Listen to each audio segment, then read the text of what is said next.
नमस्कार। प्रादेशिक समाचार के साथ मैं नीलम कुमार। पहले मुख्य समाचार।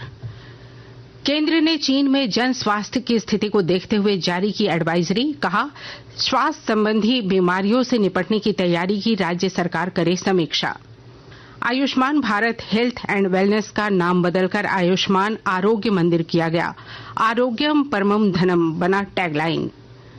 बोकारो के लुगुबुरु में अंतर्राष्ट्रीय संथाल परगना धर्म सम्मेलन में देश विदेश से जुट रहे हैं श्रद्धालु। मुख्यमंत्री हेमंत सोरेन आज होंगे शामिल। चाईबासा में सुरक्षा बलों को मिली सफलता। नक्सलियों के 3 बंकर किए गए ध्वस्त, 1 आईईडी बम किया गया बरामद। और गुरु नानक जयंती आज देश भर में उत्साह के साथ मनाया जा रहा है। 554वां प्रकाश पर्व। राष्ट्रपति और प्रधानमंत्री समेत राज्यपाल और मुख्यमंत्री ने दी शुभकामनाएं। और अब समाचार विस्तार से। केंद्रीय स्वास्थ्य मंत्रालय ने चीन में सांस संबंधी बीमारियों से उत्पन्न जन स्वास्थ्य स्थिति को देखते हुए तैयारियों की समीक्षा करने का निर्णय लिया है। मंत्रालय ने राज्यों और केंद्र शासित प्रदेशों को जन स्वास्थ्य और अस्पतालों में तैयारी की तत्काल समीक्षा करने को कहा है।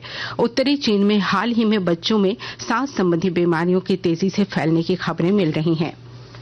केंद्र सरकार ने Ayushman Bharat health and wellness का नाम बदलकर आयुष्मान आरोग्य मंदिर कर दिया है। इसका टैगलाइन आरोग्यम परमम धनम है।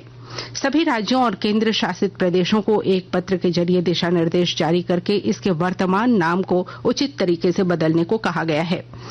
मंत्रालय ने नाम बदलने के काम को पूरा करने के बाद प्राथमिक स्वास्थ्य केंद्रों की तस्वीर भी अपलोड करने को कहा है।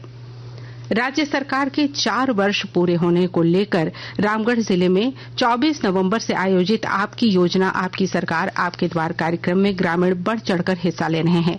यह कार्यक्रम 29 दिसंबर तक चलेगा। 2 दिनों के अंदर जिले के अलग अलग प्रखंडों में आयोजित शिविर के दौरान लगभग 6000 से ज्यादा ग्रामीणों ने राज्य सरकार की विभिन्न योजनाओं के लाभ और अपनी विभिन्न समस्याओं के निराकरण को लेकर आवेदन दिया है। बोकारो जिले के ललपनिया स्थित लुगुबुरु घंटा बड़ी धर्मगढ़ में 2 दिवसीय अंतर्राष्ट्रीय सरना धर्म महासम्मेलन कल शुरू हो गया। महासम्मेलन के दूसरे दिन आज मुख्यमंत्री हेमंत सोरेन शामिल होंगे। इस महासम्मेलन में कई देशों से आदिवासी समाज के हजारों लोग सपरिवार शामिल हुए हैं।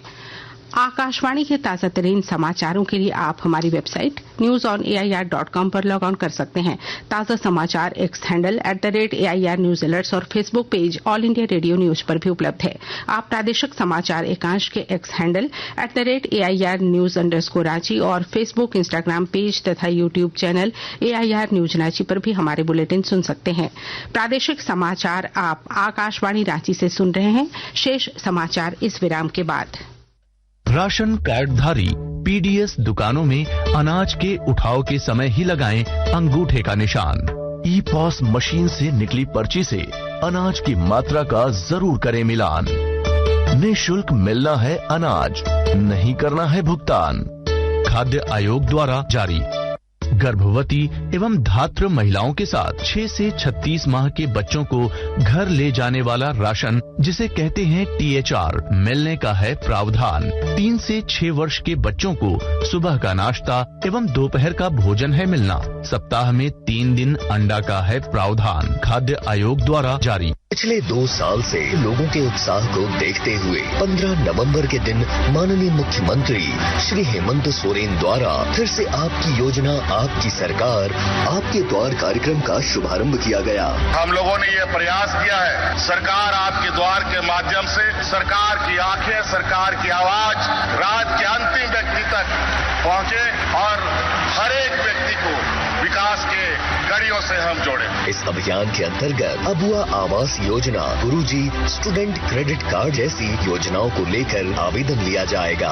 अभियान में लाखों स्टूडेंट्स को साइकिल खरीदने हेतु राशि भी दी जाएगी। इस कार्यक्रम के जरिए सभी वर्ग के जरूरतमंदों को सरकार की कल्याणकारी योजनाओं से जोड़ा जाएगा। देने आपको अधिकार। फिर से हेमंत सरकार आ रही आपके द्वार। इस कार्यक्रम के तहत 24 नवंबर से 26 दिसंबर तक शिविरों का आयोजन किया जाएगा और शिविर में आने वाले प्रत्येक लाभार्थियों के बीच पौधे का वितरण किया जाएगा। सूचना एवं जनसंपर्क विभाग, झारखंड सरकार द्वारा जनहित में प्रसारित। प्रादेशिक समाचार में आपका एक बार फिर से स्वागत है। पश्चिमी सिंहभूम जिले के टोटो और गोइलकेरा थाना क्षेत्र में माओवादियों के खिलाफ चलाए जा रहे अभियान में सुरक्षा बलों ने कल आईईडी विस्फोटक बरामद किया है। पुलिस अधीक्षक आशुतोष शेखर ने बताया कि तिलाई बेड़ा और राजाबासा के पास के जंगल में नक्सलियों ने आईईडी लगा रखा था। सर्च अभियान के दौरान सुरक्षा बलों ने इसे बरामद कर जंगल में ही विनष्ट कर दिया। धनबाद नगर निगम ने नवजात बच्चों के जन्म प्रमाण पत्र निर्गत करने को लेकर नई पहल की है। नगर निगम में अस्पताल द्वारा प्राप्त ऑनलाइन डेटा के आधार पर आवेदन मिलने के उपरांत 1 सप्ताह के अंदर जन्म मृत्यु प्रमाण पत्र निर्गत कर दिया जाएगा। विस्तृत ब्यौरा दे रहे हैं हमारे संवाददाता। नवजात बच्चों के जन्म प्रमाण पत्र निर्गत करने को लेकर धनबाद नगर निगम ने नई पहल की है। नगर आयुक्त रविराज शर्मा ने बताया कि नगर निगम की कोशिश है कि लोगों को जल्द से जल्द प्रमाण पत्र मिल सके। उन्होंने बताया कि नगर निगम में अस्पताल द्वारा प्राप्त ऑनलाइन डेटा के आधार पर आवेदन मिलने के उपरांत 1 सप्ताह के अंदर जन्म मृत्यु प्रमाण पत्र निर्गत कर दिया जाएगा। वहीं पुराने मामलों में जन्म मृत्यु की घटना के निबंधन के संबंध में अनुमंडल पदाधिकारी द्वारा स्वीकृति प्राप्त होने के उपरांत 1 सप्ताह के अंदर प्रमाण पत्र निर्गत कर दिया जाएगा। नगर आयुक्त ने बताया कि इसके साथ ही धनबाद नगर निगम में सभी योजनाओं की निविदा भी ऑनलाइन पद्धति से ही की जा रही है। दीपक, आकाशवाणी समाचार, धनबाद। गुरु नानक जयंती पर गुरु पर्व पूरे भारत और दुनिया भर में धार्मिक उत्साह के साथ मनाया जा रहा है। यह पहले सिख गुरु नानक देव जी के जन्म का प्रतीक है, जिन्होंने सिख धर्म की नींव रखी थी। इस वर्ष गुरु नानक देव जी की 554वीं जयंती है। राष्ट्रपति द्रौपदी मुर्मू और प्रधानमंत्री नरेंद्र मोदी समेत राज्यपाल सीपी राधाकृष्णन और मुख्यमंत्री हेमंत सोरेन ने देशवासियों को शुभकामनाएं दी हैं। आज कार्तिक पूर्णिमा पर सुबह से ही राज्य समेत देश भर के विभिन्न घाटों पर श्रद्धालु आस्था की डुबकी लगा रहे हैं। लोगों ने नदी में स्नान के बाद विभिन्न मंदिरों में दर्शन पूजन भी किया। प्रधानमंत्री नरेंद्र मोदी ने देशवासियों को कार्तिक पूर्णिमा की शुभकामनाएं दी हैं। उधर देवघर में कार्तिक पूर्णिमा से पूर्व कल बाबा बैद्यनाथ पर जलार्पण के लिए श्रद्धालुओं की भीड़ उमड़ पड़ी। इस दौरान बाबा बैद्यनाथ प्रांगण में श्रद्धालुओं द्वारा विभिन्न धार्मिक अनुष्ठान किया गया। सरायकेला में पवित्र कार्तिक स्नान और बोईतो बंदाणी उत्सव मनाया गया। पिछले 24 घंटे के दौरान राज्य में मौसम शुष्क रहा। सबसे अधिक उच्चतम तापमान 29.4 डिग्री सेल्सियस डाल्टनगंज में, जबकि सबसे कम न्यूनतम तापमान 11.7 डिग्री सेल्सियस डाल्टनगंज में दर्ज किया गया।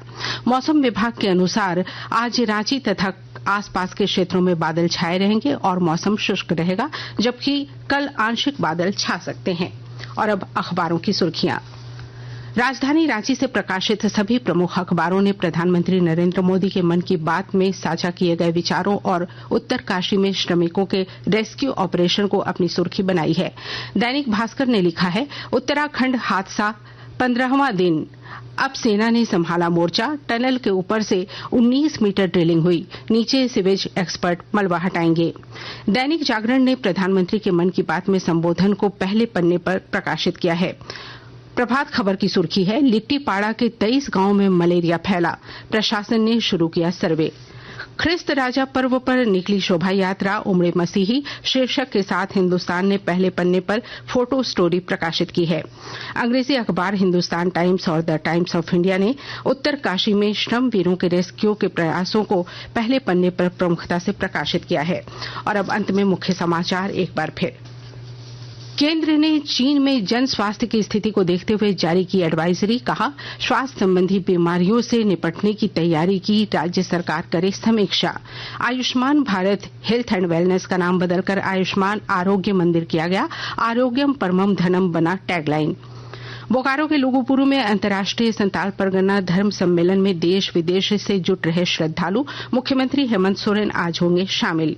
चाईबासा में सुरक्षा बलों को मिली सफलता, नक्सलियों के 3 बंकर किए गए ध्वस्त, 1 आईईडी बम किया गया बरामद। और गुरु नानक जयंती आज देश भर में उत्साह के साथ मनाया जा रहा है। 554वां प्रकाश पर्व। राष्ट्रपति और प्रधानमंत्री समेत राज्यपाल और मुख्यमंत्री ने दी शुभकामनाएं। इसके साथ ही आकाशवाणी रांची से प्रादेशिक समाचार का ये बुलेटिन समाप्त हुआ। नमस्कार।